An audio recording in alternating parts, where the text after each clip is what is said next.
আমাদের বন্ধু বান্ধব, আত্মীয় স্বজন, বাবা মা সকলে জানে যে তোর সাথে আমার বিয়ে হবে।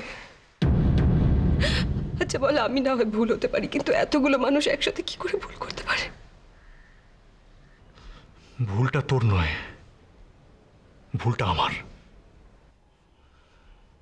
আমার তোকে বোঝানো উচিত ছিল যে আমাদের মধ্যে সম্পর্কটা শুধুমাত্রই বন্ধুত্বের সম্পর্ক, কিন্তু আমি এখন ওকে ভালোবেসে ফেলেছি। সেটা তো একটা চিপ বার ডান্সার, তার না আছে কোনো ব্যাকগ্রাউন্ড, না আছে প্রপার শিক্ষা দীক্ষা, না আছে কোনো মরাল, না জানি প্রত্যেকটা রাতে কত মান। কাবেরী, মোহিনীর সম্পর্কে একটা খারাপ কথা আমি শুনবো না।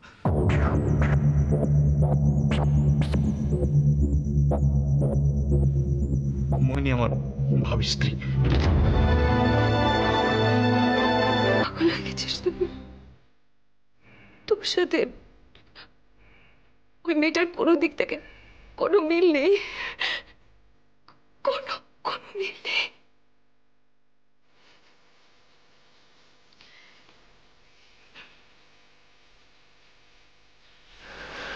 আমি তোকে কি করে বোঝাবো বলতো?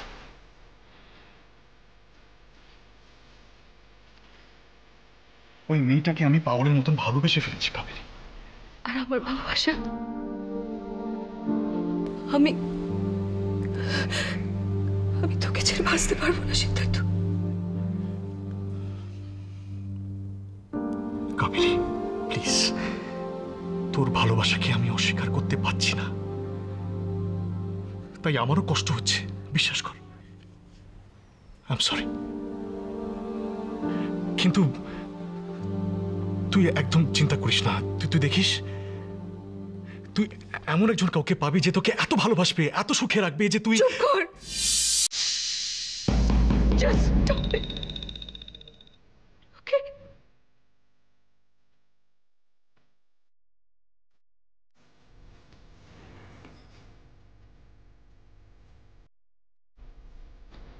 সেদিনকেও আমি অসহায় ছিলাম,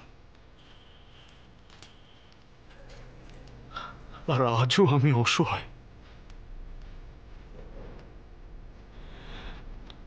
আমাকে তুমি ক্ষমা করো কাবেরী।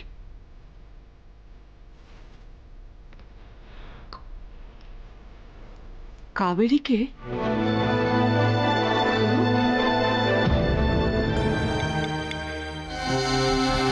তার মানে আপনি বলতে চাইছেন চৈতিদির মেয়ে বর্ষা আসল হিয়া নয়? শুধু বলতে চাই নয়, বলছি, এবং নিশ্চিতভাবে বলছি।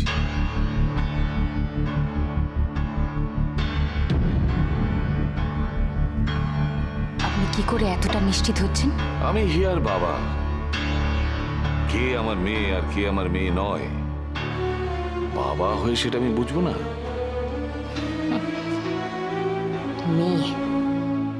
মেয়ের বাবা?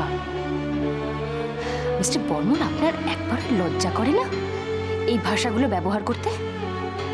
আপনি যদি নিজেকে হিয়ার বাবাই মনে করেন, তাহলে তার জন্মের পরে তাকে হাসপাতালে ফেলে দিয়ে এসেছিলেন কেন? ওহো, ভুল করছো।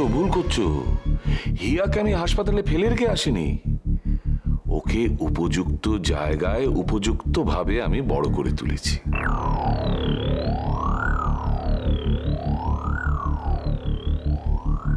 আপনি হিয়াকে বড় করে তুলেছেন? ইয়েস,